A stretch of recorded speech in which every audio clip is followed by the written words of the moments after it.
Audio Jungle. Audio Jungle.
নমস্কার।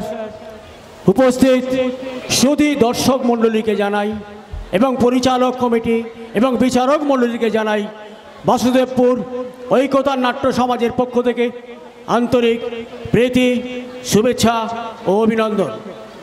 পরম পুরুষ ঠাকুর শ্রী শ্রী রামকৃষ্ণদেবের আশীর্বাদ মাথায় নিয়ে পরমা প্রকৃতি মায়ের চরণ বন্দনা করে শুরু করতে চলেছি আজকের সামাজিক যাত্রাপালা অগ্নি সাক্ষী স্ত্রী। রচনা উৎপল রায়, সুরসৃষ্টি প্রদীপ মণ্ডল, আবহ সঙ্গীত বাপ্পা শঙ্কর সম্প্রদায়, আলোক সম্পাদে মণ্ডল ইলেকট্রিক, ধ্বনি অনুশ্রী সাউন্ড, রূপসজ্জায় বিষ্ণু ড্রেসেস, পরিবেশনায় ঐকতান নাট্য সমাজ, সম্পাদনা নির্দেশনায় এবং দৃশ্য পরিকল্পনায় সঞ্জয় মিত্র। শুরু হচ্ছে এক অশ্রু সজল সামাজিক যাত্রাপালা। বন্ধ করুন, বন্ধ করুন এই যাত্রাপালা। এই পালা কিছুতেই শুরু হতে পারে না। এই না, আমি হাত জোর করে আপনাদের অনুরোধ করছি, দয়া করে আপনারা ফিরে যান। নাট্যকার সাহেব, আপনি চুপ করুন। আপনি এখানে কেন এসেছেন? আপনি জানেন না যে এই নাটকের প্রথম দৃশ্যে প্রবেশ করবে দেবযানী? জানি, তোমার মতো মঞ্চে আসবে ওই দেবযানী। সেও আমার সৃষ্টি, যে কিনা তোমার মালিক ওই অবিনাশ চৌধুরীর মেয়ে। হ্যাঁ, এখন আমরা হাসবো, গাইবো, হাত ধরাধরি করে ভালোবাসার কথা বলবো। ভালোবাসার কথা? আপনি চুপ করুন, হাসবেন না। আপনি এখন এখান থেকে যান, দেবযানীকে এখানে আসতে দিন। আমার তুমি জানো না, দেবযানী আজ এখানে আসতে পারবে না। সে এসেছিল আমার খাতার পাতায়, কিন্তু আজ এই জীবনের মঞ্চে দেবযানীর বদলে কে আসবে জানো? কে আসবে? আমি অবিনাশ চৌধুরী, তোমার দেবযানীর বাবা। আপনি এখন হঠাৎ মালিকের সামনে দাঁড়িয়ে কথা বলার আগে তাকে যে শ্রদ্ধার প্রণাম জানাতে হয়, সেটা ভুলে যাবার মতো দুঃসাহস তুমি কোথায় পেয়েছো বলো? আমারই কারখানার সামান্য একটা কুলি হয়ে কোন সাহসে আমার মেয়ের দিকে তুমি হাত বাড়িয়েছো? কি হলো, চুপ করে আছো কেন? জবাব দাও ছোকরা। আমার একটা পৃথ্বী দত্ত নাম আছে, আশা করছি সেই নামে ডেকে আপনি আপনার শিক্ষা এবং সভ্যতার মর্যাদাটুকু রাখবেন। পৃথ্বী দত্ত নাম,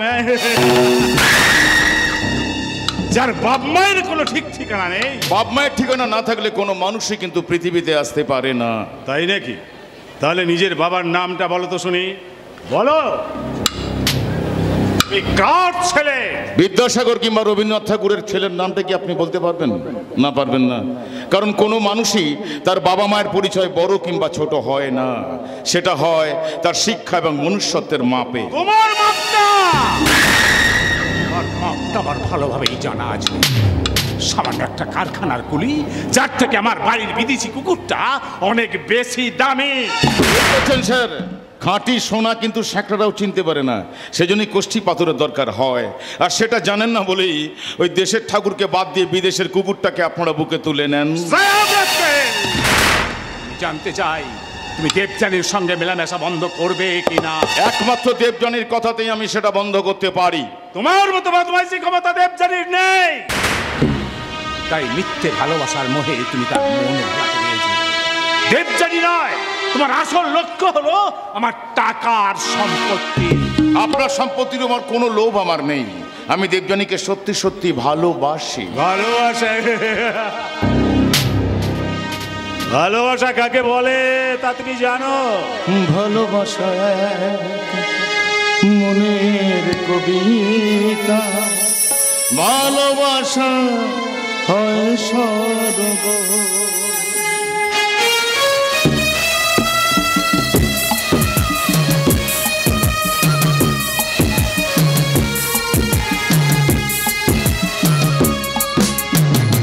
ভালোবাসা ভালোবাসা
ভালোবাসা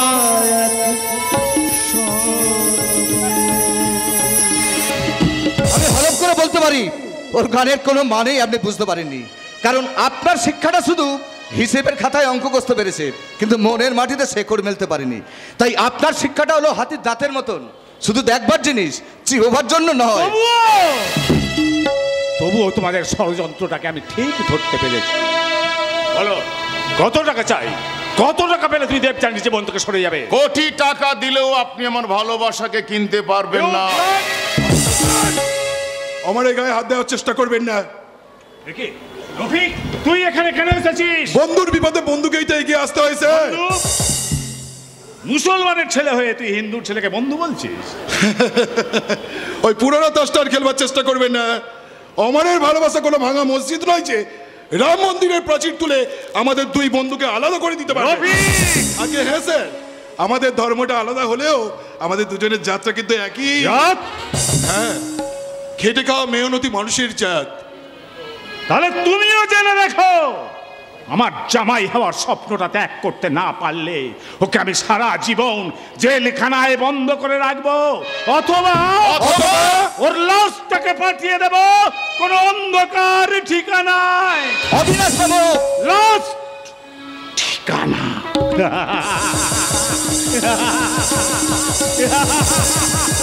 অবিনাশ বাবু, তোকে আমি এখানে আসতে বারণ করেছিলাম না? তবু আসতেই হলো রে, তবু আসতেই হলো। কারণ একটু আগে আমাদের রঘুয়া খুন হয়েছে। কি বলছিস? রঘুয়া খুন হয়েছে? বীজপুরের জঙ্গলে ওর লাশ পাওয়া গেছে। সিকিক চ, আমরা রঘুয়ার বাড়িতে যাই। তাড়াতাড়ি চল। চল। অমর, রফিক, তোমরা ওদিকে যেও না, আমার কথা শোনো। নাট্যকার সাহেব, না, আমি নই। কোন এক অজানা নাট্যকার আমার কলম কেড়ে নিয়ে এ কোন জীবন নাটকের আসর জমিয়ে দিলে, যেখানে পায়ের নিচের পৃথিবীটাই হলো মঞ্চ, প্রত্যেকটা মানুষ যেখানে জীবন্ত এক একটা চরিত্র, নিয়তি যে নাটকের পরিচালক, দুর্ভাগ্য যেখানে বেসুরের বেহালা বাজায়, নির্মল সত্যের আলোক সম্পাতে যে অভিনয় ঝলসে ওঠে, সে নাটকের নাম কি? ভালোবাসা ভালো লাগা দেবে প্রতিদান, অক্ষয় হবে স্মৃতি। ভালোবাসা ভালো লাগা দেবে প্রতিদান, অক্ষয় হবে স্মৃতি। শাখা পলা সিঁদুরে মধুরূপে আমি অগ্নি সাক্ষী স্ত্রী, অগ্নি সাক্ষী স্ত্রী।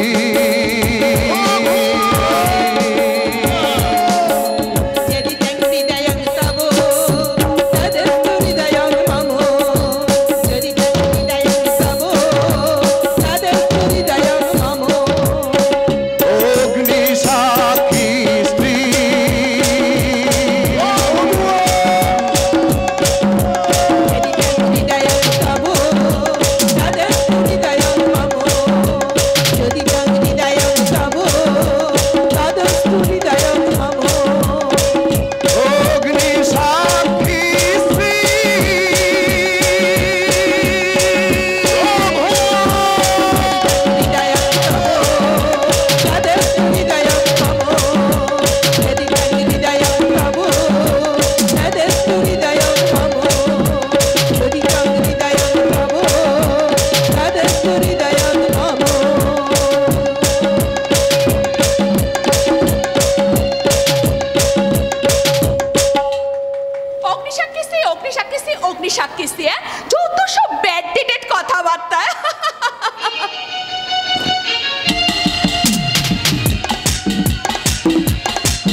হয়ে যাবে না লালি।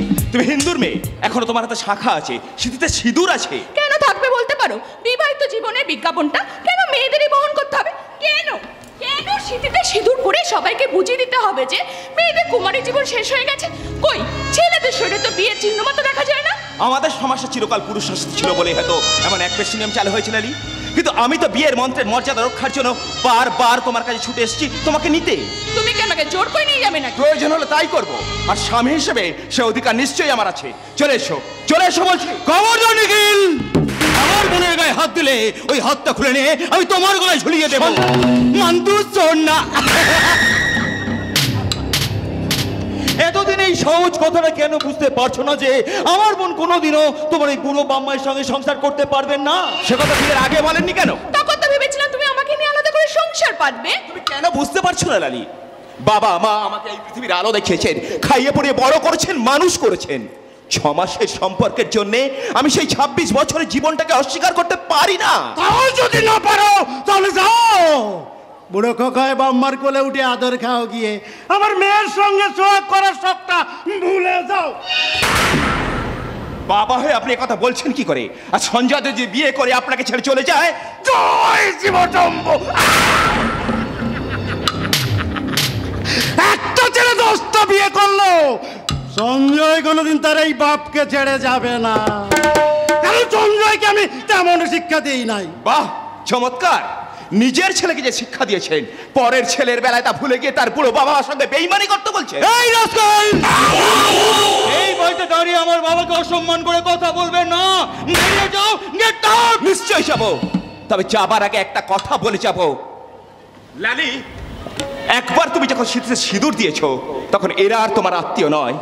সারা জীবন এরা তোমার পাশে কেউ থাকবে না, কিন্তু সুখে দুঃখে জীবনে মরণে যে বন্ধন বেঁচে থাকবে তা হলো 7 পাকের বন্ধন। আর যেদিন তুমি সেটা বুঝতে পারবে না লালি, সেদিন কিন্তু অনেক দেরি হয়ে যাবে, অনেক অনেক দেরি। লালি, লালি, আমি কিছুতেই ভাবতে পারছি না তোর মধ্যে একটা শিক্ষিত আধুনিক মেয়ে কেমন করে একটা ফালতু ছেলেকে ভালোবেসেছিল। তখন তো বুঝতে পারিনি যে ওর মনটা সেই সত্য যুগেই পড়ে থাকবে। এইটাই তোর সব থেকে বড় দোষ। ওরে বাবা, এই যুগে যারা আদর্শ আর মনুষ্য নিয়ে বেঁচে থাকতে চায়, তাদের মূর্তি বানিয়ে পুজো করা যায়, কিন্তু সেই সব অমানুষদের নিয়ে কোনোদিন সংসার করা যায় না। You are right my dear father. এই অর্থনীতি যুগে মনুষ্যত্বের মূল্যবোধের কোনো দাম নেই, আত্মীয়তার বন্ধুত্বের কোনো বন্ধন নেই। উন্নতি আর প্রগতির ময়দানে আমাদের সকলকে একা একা ঘোড়া চড়াতে হবে, আর সেই রেসের ঘোড়ার নাম হলো মানি। মানি আই মিন মান্তু সোনা। তাহলে সেই টাকার জন্য একদিন হয়তো তুই নিজের বোনকেই ভুলে যেতে পারিস, তাই না দাদা? কি বললি? বল। শুধু বোন কিংবা বাবা নয়, টাকার জন্য এই দুনিয়ায় এমন কোনো কাজ নেই যে আমি করতে পারি না। মান্তু সোনা। জানি জানি জানি, বাইরে থেকে তোরা আমাকে যত দরদ দেখাস না কেন, সুযোগ পেলি না এই বাবার সম্পত্তি থেকে আমার অধিকারটা কেড়ে নিতে পারিস। 5 সম্পত্তির ভাগ নিয়ে আমি ওই দূরে কোথাও চলে যাই, সেই ভয়ে তোরা আমাকে স্বামীর ঘরে পর্যন্ত দিতে চাস না। লালি, একদম বাজে কথা বলবি না, একদম বাজে কথা বলবি না। তুই নিজে কিন্তু ইচ্ছা করে ওই নিখিলের ঘর ছেড়ে এখানে চলে এসেছিস। হ্যাঁ, এসেছিলাম, কারণ এতদিন ধরে আমি যে শিক্ষায় পড়া হয়েছি, তাতে শ্বশুর শাশুড়ি পদসেবা করে আমি আমার জীবন কাটাতে পারবো না। আমার কাছে স্বামী, সুহাগ, শখ, আল্লাহ সবকিছু হলো টাকা। তাই স্বামীকে ছাড়লেও তোমাদের আমি ছাড়বো না। সম্পত্তির ভাগটা বুঝে নেবার জন্য আমি তোমাদের এই গলার কাটা হয়ে পড়ে থাকবো। রাগে না মান্তু সোনা। আমি জানি, আমি জানি আমার বাপটাই বংশের বাড়িতে একটা কাটা গাছ পুঁতে গেছে, তাই তো তার অর্ধেক সম্পত্তি লিখে দিয়ে গেছে তার ওই বড় ছেলের নামে, আর বাকি অর্ধেকটা লিখে দিয়ে গেছে তোর, আমার আর ওই লালের নামে। সেই জন্যই তো ব্যাংক থেকে একটা টাকা তুলতে গেলেও আমাদের 3 জনকে একসঙ্গে সই করতে হয়। জয় শিব শম্ভু। তাদের তো একদিক থেকে ভালোই হয়েছে রে বেটা, তোর আমার আর ওই লালের টাকাটা ব্যাংকে জমছে, আর তোর ওই জ্যাঠতো তো দাদা সন্দীপের টাকাতেই আমরা ফুর্তি করছি। সুতরাং যতদিন কাকা বাবুর পরিবার অবিচল ভক্তি আছে ততদিন শুধু খাও দাও ফুর্তি করো আর দুধের টাকা অত সহজে টাকা উড়বো নাই, পাথরের টুকরো হইয়া আপনের মাথায় আশ্রাইয়া পড়বো। ফালতু কথা বলবেন না মিস্টার সরকেল। ব্যাংক থেকে টাকাগুলো তুলে নিয়েছেন কিনা বলুন। আই কিনা ফোক্কা টাকা পাই নাই। জয় শিব শম্ভু। পান্নে মানে কেন পান্নে?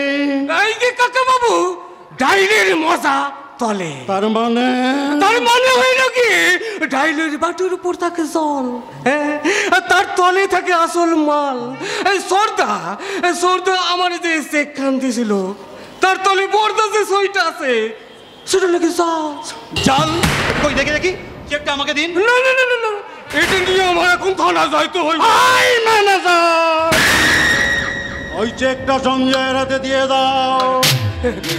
ডাইনির মজা তলে, আপনার বোধহয় মনে নাই যে আমি আপনার বাবার ম্যানেজার হইয়া এবারে আইছিলাম। এই সুবাদে আমি আপনার সিনিয়র জ্যাঠা বাবুর পোলা, অর্থাৎ বর্দা ছাড়া কারোর হুকুম আমি মানি নাই। তাহলে আমি আপনাকে বলছি আমার কাকা বাবুর আদেশ আপনি মাথা পেতে মেনে নিন। বাবা মারা যাবার সময় আমার হাত ধরে বলেছিলেন, সন্দীপ এ বাড়িতে তোর কাকা বাবুর যেন কোনো অসম্মান না হয়, তোর ভাই বোনেরা যেন কোনোদিন বুঝতে না পারে তুই তাদের জারতো দাদা। সেই থেকেই কাকা বাবু আমার চোখে জীবন্ত বিগ্রহ। সঞ্জয়ের লালি হলো আমার বুকের দুই পাঁজর। বর্দা এসে কি তোলে আপনার সইতেছে চাল চাল কই দেখি দেখি। এই দেখেন এইবারে কেউ শয়তানি করে আপনার সইটা জাল করছে। সেটা আমিও ফুল। এবারে কেউ এমন জাল জোট চুরি করতে পারে না, এটা আমার নিজেরই সই। অসম্ভব বর্দা, আপনার হাতে লেখা চিন্তা আমি ভুল করুম নাই। কিন্তু আমার মুখের কথাটাকে নিশ্চয়ই মানবেন। কিন্তু যদি তো বিশ্বাস না হয় তাহলে দিন, আমি এখানে আরো একটা সই করে দিচ্ছি। এই দিন টাকাটা তুলে নিয়ে এসে আপনি সঞ্জয়কে দিয়ে দিন। ঠিক আছে, আপনি কইলে নিশ্চয়ই দিব। তবে আগের সইটা যে ভেজাল ছিল সেটা কিন্তু পেরমান হয়ে গেল। কি বলতে চান আপনি? ভেজাল ছিল বইলে নিজের হাতে সই কইরাই এক জালিয়াত্রী বাঁচাইয়া দিলেন। কিন্তু ভালো মানুষের মর্যাদা কোনোদিন পাইবেন নাই। একদিন বুঝবেন যে এই আত্মীয়তা ডাইলের উপরে শুধুই জল, তার তলে কোনো মজা নাই, শুধু পাক না তোমার বসা পাক। কথা শুনলি? চাই না রহিমি, ওটাই আমি শুনতে চাই না। তোর যখনই টাকার দরকার হবে তুই আমার কাছে চলে আসবি, আমি চোখ বুজে চেকে সই করে দেব। কিন্তু এমন কিছু করবি না যাতে আমাদের দুজনের সম্পর্কের মাঝখানে পুলিশকে এসে দাঁড়াতে হয়। বাবা সন্দীপ, সঞ্জয় একটা ভুল করে ফেলেছে, বড় ভাই হিসাবে তুই ওকে এবারের মতো ক্ষমা করে দে। আই এম সরি দাদা, আর কোনোদিন এমন কাজ করব না। না না না না না, কথা দিস না ভাই, কথা দিস না। ওরে আধুনিক যুগে শিক্ষিত বড় মানুষের মনটা হলো ভাগাড়ে পড়ে থাকা মৃতদেহের মতো। লোভ, লালসা, স্বার্থ আর হিংসার শকুনগুলো দিনরাত ওই মোড়াটাকে ঠুকরে ঠুকরে খেতে চাইছে। সংযম, শিক্ষা আর আত্মমর্যাদার লাঠিটা হাতে না থাকলে কেউ কোনোদিন ওই শকুনগুলোকে তাড়াতে পারবে না ভাই। সন্দীপ বাবু, সেই জন্য তো ওই শকুনগুলোর হাত থেকে বাঁচার জন্য আমি সব সময় এই সংসার নগর ভাগার থেকে পালিয়ে যাই। গান বাছার তরল নেশার গঙ্গা জলে আমি মনটাকে ভাসিয়ে রাখি। তোমরা আবার সব কিছু নিয়ে যাও কাকা, কিন্তু আমার বিশ্বাস আর ভালোবাসার ভান্ডারটাকে দেউলিয়া করে দিও না। কাকা বাবু, বাবার শূন্য সিংহাসনে তোমাকে বসিয়ে আমি যেন বলতে পারি, পিতা স্বর্গ পিতা ধর্ম পিতা পিতরি প্রতিভা ব্রহ্মে প্রিয়ন্তে সর্বদেবতা, পিতা স্বর্গ পিতা ধর্ম পিতা পরমং তপ পিতরি প্রতিভা ব্রহ্মে প্রিয়ন্তে সর্বদেবতা, পিতা স্বর্গ পিতা ধর্ম পিতা পরমং তপ পিতরি প্রতিভা ব্রহ্মে প্রিয়ন্তে সর্বদেবতা।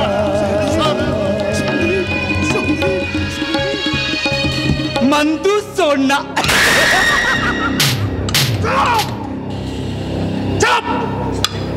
আমার সামনে কোনোদিন দাঁত বার করে আসবে না। আমি দাদার সই জল করেছিস, কোনদিন হয়তো আমার সইটাও জল করবে। তোমার ভাইপোর মতো আমি এত বোকা নই। আমার স্বার্থে শুধুই টান পড়লে আমি তোমার সর্বনাশ করতে ভয় পাবো না বাবা।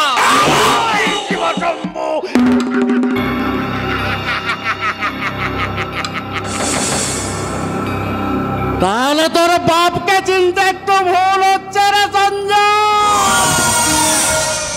আদর দিয়ে তোকে যেমন বাদর তৈরি করতে পারি, তেমনি তেমনি তোর বীজের দাঁতটাও আমি ভেঙে দিতে পারি। তার আগেই আমি যদি তোমার বুকে দাঁত বসাই,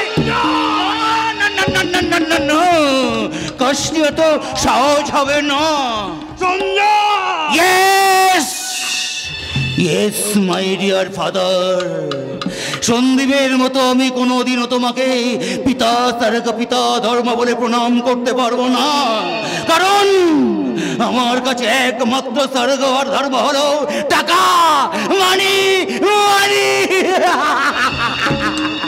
তাই তুমি যাকে বাদর ভাবছো সে অনেক আগে থেকেই বাঘ হয়ে উঠেছে।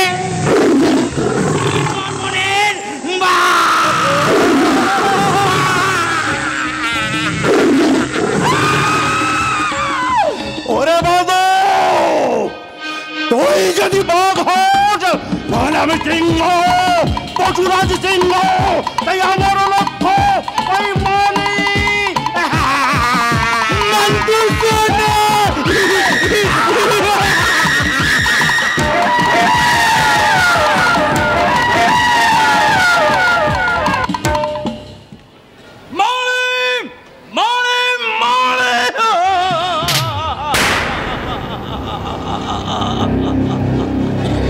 এই দুনিয়াটা হচ্ছে টাকার গোলাম।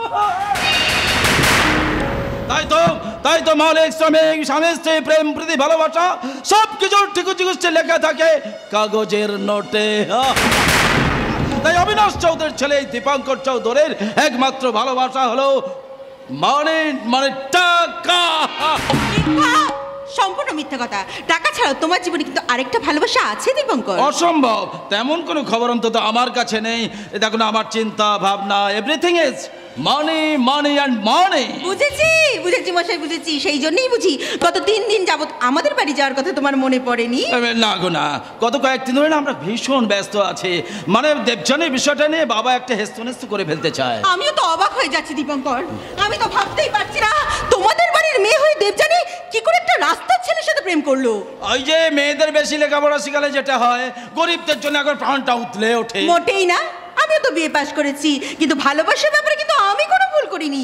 তোমার মতো একজন রাজকুমারকেই পছন্দ করেছি। তাই নাকি মশাই? কারণ ভালোবাসার অঙ্কটা মীরা বেশ ভালো বোঝে।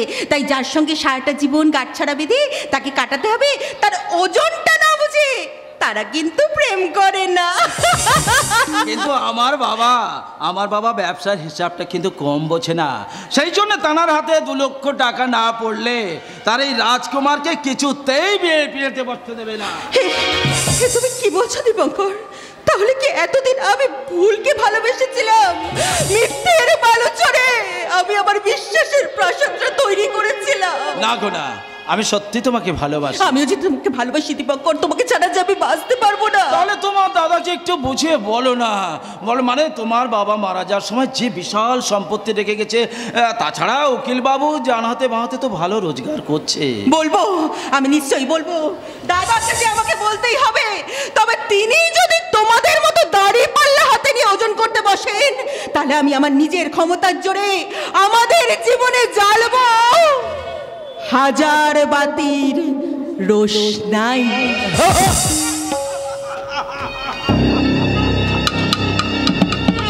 পাপিয়া, তুমি বড় গাছে মই লাগাতে চাও, তাহলে মইটাকে বাড়াতেই হবে। তবু তুমি বামন হয়ে চাঁদে হাত দিতে চাও, তার জন্য তো টাকার বান্ডিল লাগবে। কাগজ ও নোটের বান্ডিলে কখনো রক্তের দাম শোধ করা যায় না, রক্ত দিয়েই রক্তের দামটা শোধ করতে হয়। এই রাস্কেল, তুই কোন সাহস আমাদের বাড়িতে এসেছিস? আমি তো আপনার কাছে আসিনি, আমি এসেছি দেবযানীর কাছে। আশ্চর্য! আরে গরিব বলে কি তোদের লজ্জা শরম বলতে কিছু নেই? এত গালাগাল খেও না, তোদের মান সম্মানও হয় না, কিচ্ছু লাগে না। কারণ পচা নর্দমার পাশে দাঁড়িয়ে থাকলে পচা নর্দমার পাকের গন্ধটাই শোনা যায়, মানে গন্ধটা পাওয়া যায়। পদ্ম ফুলের গন্ধ তো আর পাওয়া যায় না। আমাকে খোঁচা দিয়ে কথা বললে তোর মুখটা আমি ভেঙে দেবো। নিশ্চয়ই দেবী দাদা, কারণ পণ্ডিতকে খোঁচা দিলে হয়তো দুই একটা জ্ঞানীর কথা শুনতে পাওয়া যায়, কিন্তু মূর্খকে খোঁচা দিলে তো শুধু মারই খেতে হয়, তাই না? দাদা, ভালোবাসা নদীর স্রোতের মতো সার্থকতার সাগরের দিকে বয়ে চলে, কিন্তু সে স্রোতের পথ আটকে দাঁড়ালে সে মহাপ্লাবন হয়ে ভাসিয়ে নিয়ে যায়। আধুনিক সভ্যতা নদীর বুকে কংক্রিটের বাঁধ দিতে শিখেছে, তোদের মহাপ্লাবনকে আমরা মোজা খাল করে তুলব। ওই ছেলেটাকে সারা জীবন ধরে হতাশার মরুভূমিতে হাহাকার করে মরতে হবে, মরতেই হবে। আচ্ছা দেবযানী, আমার মতো একটা সাধারণ ছেলের জন্যে তুমি ওদের সবাইকার বিরুদ্ধে দাঁড়াতে পারবে? জানি না অমর, জানি না। আজ আমার সত্যি বড় ভয় করছে অমর। আমার বাবার অর্থ আছে, ক্ষমতা আছে, হয়তো আমাকে ভালোবাসার অপরাধে ওরা তোমাকে এমন শাস্তি দেবে যে তোমায় ভালোবাসার জন্য আমি সব শাস্তি মাথা পেতে নিতে পারি। তোমার ভালোবাসা পৃথিবীর সমস্ত শক্তির সঙ্গে আমাকে লড়াই করার সাহসটা জুগিয়েছে। কিন্তু অমর, আমি যে আর বেশি দিন তোমার পাশে থাকতে পারবো না। জানো, বাবা এক বিরাট বড় লোকের ছেলের সঙ্গে আমার বিয়ের সম্বন্ধ করেছেন। তাই তো আমি তোমাকে অনুরোধ করে বলছি অমর, তুমি আমাকে ভুলে যাও না। আমিও তোমার জীবন থেকে চিরদিনের মতো সরে যেতে চাই। না দেবযানী, না না না, তোমাকে হারাবার কথা ভাবলে আমি কিন্তু সমাজ সংসার সব জ্বালিয়ে পুড়িয়ে ছাই করে দেবো। যারা আমাকে শাস্তি দেবে তাদের আমি কাউকে ক্ষমা করতে পারবো না। কি হলো, তুমি এমন করে হাসছো কেন? আরে বাবা, হাসবো না, আমি তোমাকে একটা মিথ্যে কথা বলে সামান্য একটু ভয় দেখালাম আর তুমি একেবারে পাগল হয়ে গেলে। না গো না, এভাবে তুমি কখনো কোনোদিন আমাকে ভয় দেখাবে না। আমি সব কিছু সহ্য করতে পারি, কিন্তু তোমাকে হারাবার কথা ভাবলে আমার মনের মধ্যে যে আগুন জ্বলে ওঠে। আমিও তো তোমাকে হারাবার কথা স্বপ্ন ভাবতে পারি না অমর। তাই তো আমি তোমাকে ভালোবাসার জন্য শুধু যে আমার দাদা বাবার বিরুদ্ধে দাঁড়াবো তাই নয়, আমি হাসতে হাসতে আমার এই জীবনটাকে বিলিয়ে দিতে পারি। তুমি আমার স্বপ্ন, স্বপ্নের মাঝে এলে তুমি আমার হৃদয় মাঝারে। সত্যি স্বপ্নের মাঝে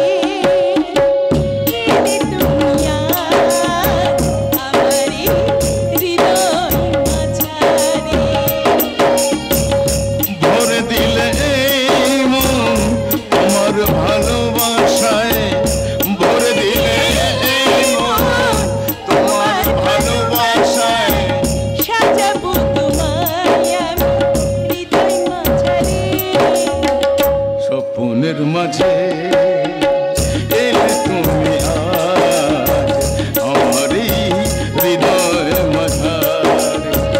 ভরে দিলে মন তোমার ভালোবাসায়, ভরে দিলে মন তোমার ভালোবাসায়, সাজাবো তোমায় আমি হৃদয়ের মাঝে।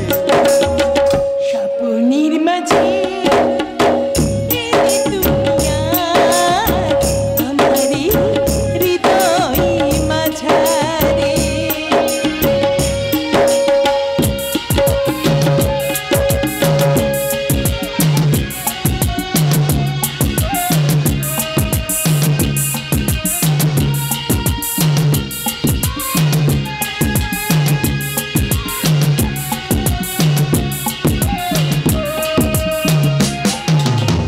কাছে কাছে থেকো তুমি, এই হাতে হাত রেখে জীবনটা ভরিয়ে নেব চাঁদের যোজনা মেঘে।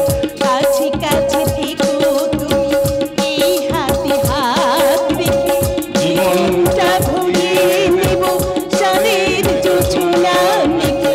জীবনের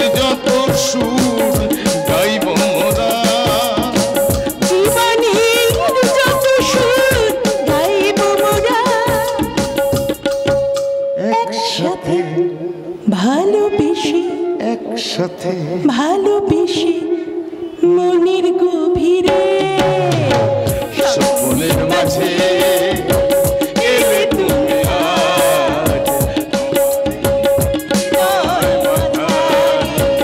ভরে দিলে এই মন তোমার ভালোবাসায়, ভরে দিলে এই মন তোমার ভালোবাসায়, সাজাবো তোমায় আমি হৃদয় মাঝে, স্বপ্নের মাঝে এলে তুমি আজ, আমারই হৃদয় মাঝারে, আমারই হৃদয়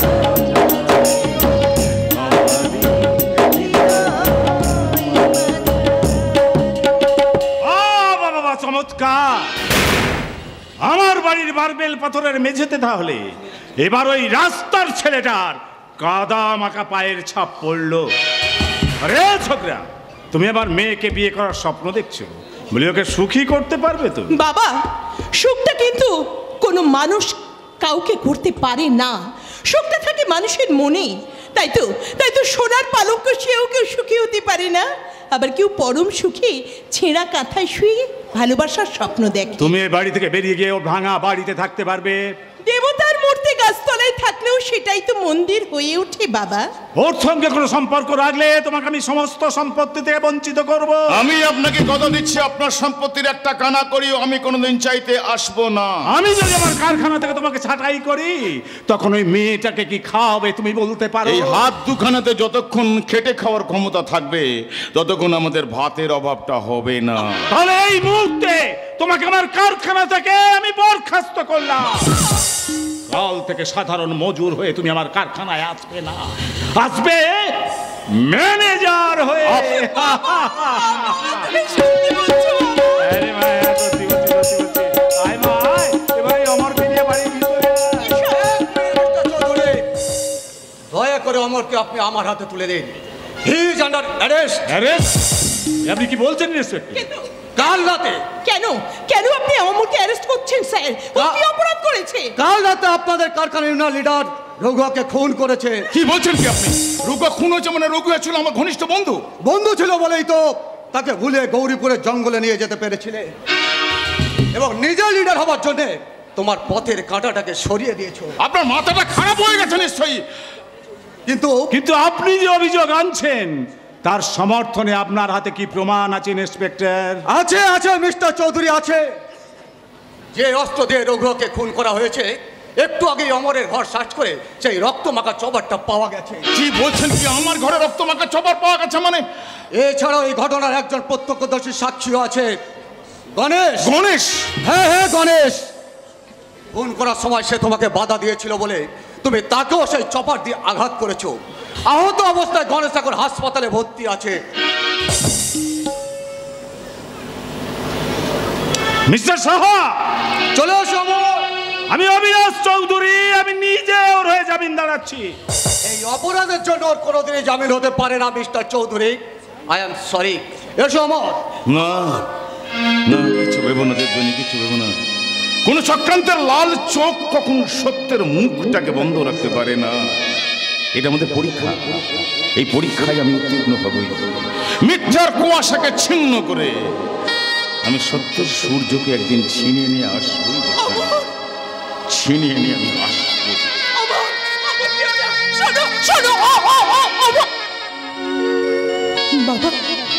বাবা, তুমি এখনো চুপ করে দাঁড়িয়ে আছো কেন বাবা? তুমি যাও, অমরকে বাঁচাবার একটা করে ব্যবস্থা করো বাবা। আমার দৃঢ় বিশ্বাস যে কেউ নিশ্চয়ই অমরের বিরুদ্ধে কঠিন ষড়যন্ত্র করছে। আমি জানি দেবযানী। জানো? হ্যাঁ জানি, কারণ আমি গণেশকে দিয়ে রঘুয়াকে খুন করিয়েছি। ইন্সপেক্টরকে বলে অমরের বিরুদ্ধে মিথ্যে কেস সাজিয়েছি। কি বলছি দেবযানী? কারণ রাস্তা করে পাতা কখনো সরকে যায় না, তাই আমার মেয়ের সর্বনাশ করার শাস্তি ওকে পেতেই হবে। কিন্তু বাবা, ভালোবাসা যদি সত্যি কোনো অপরাধ হয়, তাহলে তো আমিও সমান অপরাধী বাবা। শুধু আমাকে বাঁচানোর জন্য তুমি অমরের জীবনটা এমনি করে শেষ করে দিও না বাবা। আমি তোমার পায়ে ধরে বলছি বাবা, তুমি অমরকে বাঁচিয়ে অমরের বাঁচা মারার দায়িত্ব এখন তোমার হাতে দেবযানী। আমার হাতে? হ্যাঁ, তোমার হাতে। তুমি যদি সন্দীপকে বিয়ে করতে রাজি হও তবেই আমার মুক্তি পাবে। আমাকে তুমি এত বড় শাস্তি দিও না বাবা। আমার অমরকে আমি জীবনে কোনোদিন বলতে পারবো না বাবা। আমি কোনোদিন বলতে পারবো না। আমাকে ফাঁসির দড়িতেই ঝুলতে হবে। দুটোর মধ্যে একটা তুমি বেছে নাও। যদি ভালোবাসাটাই বড় হয়ে থাকে তাহলে অমরের মৃত্যুটাকে তুমি মেনে নাও, আর যদি ওকে বাঁচাতে চাও তাহলে ওর কথা ভুলে গিয়ে সন্দীপকে তুমি বিয়ে করো। বাবা বলো বলো তুমি কি করবে? আমি হ্যাঁ বলো বলো বলো। অমর যে মুহূর্তে তুমি সন্দীপকে বিয়ে করে বাড়ি ছেড়ে বেরিয়ে যাবে সেই মুহূর্তে আমার মুক্তি পাবে। বলো তুমি রাজি? রাজি? রাজি?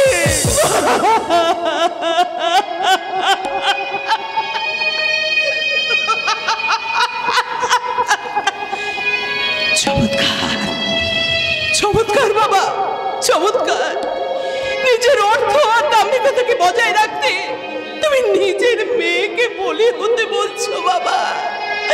বাবা, তোমাদের এই ধনতান্ত্রিক সমাজ চিরকাল কাগজের নোট দিয়ে ভালোবাসার চিন্তা সাজিয়েছে, তাই তো আমি সেই চিন্তার ছাইকে আমার সাথে সিঁদুর করে আমার অমরের ভালোবাসাকে বাঁচিয়ে রাখবো বাবা।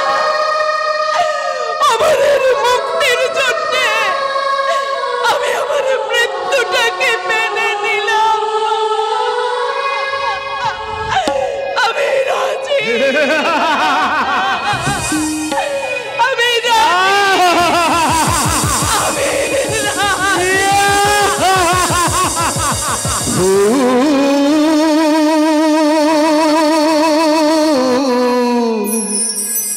সবই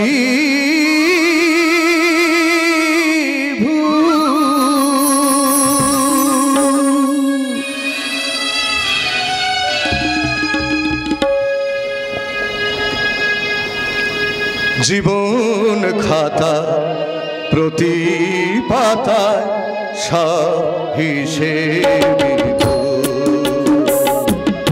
জীবন খাতা প্রতি পাতায় সব হিসেবে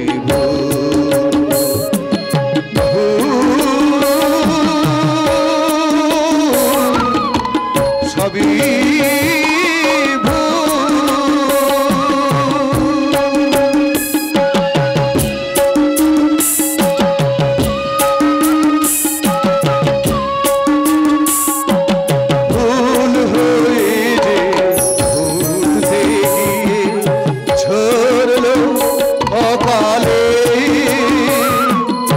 সুখের ঘর পাতে গিয়ে ভাসিল নয়ন জলে ফুল হয়ে যে ফুটতে গিয়ে ঝরল অকালে সুখের ঘর পাতে গিয়ে ভাসিল নয়ন জলে সবই যেটা বিধির বিধান সব জীবনের ভুল সবই যেটা বিধির বিধান সব জীবনের ভুল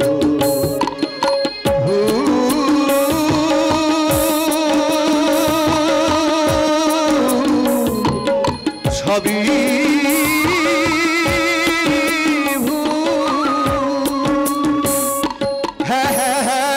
দেবযানীকে তো রাজি হতেই হবে, কারণ সে যে অমরকে ভালোবাসে। এই ভালোবাসার মানুষটার সর্বনাশ সে কিছুতেই মেনে নিতে পারে না। তাই অমরের মঙ্গলের জন্য দেবযানী অমরকে ছেড়ে শ্বশুর বাড়ির পথে পা বাড়ালো। সিঁথিতে সিঁদুর দিয়ে জড়োয়ার গয়নায় গা ডেকে একটু আগেই সে নারায়ণগড়ে থেকে রওনা দিয়েছে। কিন্তু বিশ্বাস করুন, এ আমি চাইনি।